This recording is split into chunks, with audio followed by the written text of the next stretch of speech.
খুনের ব্যাপারটা সরি বললে যায় না। খুনের প্রত্যেকটা খুনের বিচার হতে হবে।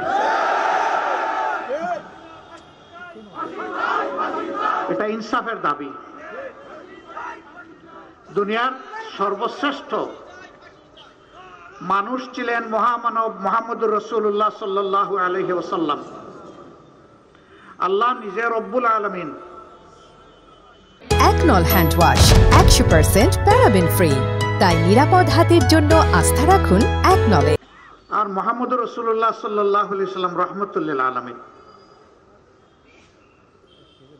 মক্কা বিজয়ের সময় যে মক্কাবাসী তাকে এত কষ্ট দিয়েছিল, শেষ পর্যন্ত তাকে হত্যার সিদ্ধান্ত নিয়েছিল। তিনি হিজরত করে মদিনায় আশ্রয় নিয়েছিলেন। ফিরে এসে তিনি সবাইকে মাফ করে দিলেন, তবে 10 কিংবা 13 জনের নাম ধরে বললেন, এদেরকে যেখানে পাওয়া যাবে ওই জায়গায় এদেরকে খুন করতে হবে,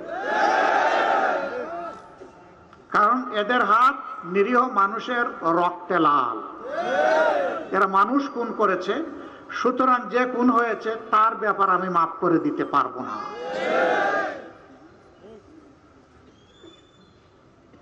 তিনি সারা সৃষ্টির জন্য রহমত। সেই মুহাম্মদুর রাসূলুল্লাহ সাল্লাল্লাহু আলাইহি সাল্লাম খুন মাফ করে দেননি, আমরা মাফ করে দেওয়ার কে? এটি হচ্ছে ইনসাফের দাবি।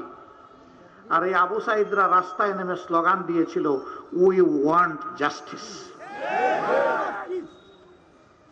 আমরা ন্যায় বিচার চাই, আমরা বৈষম্য চাই না।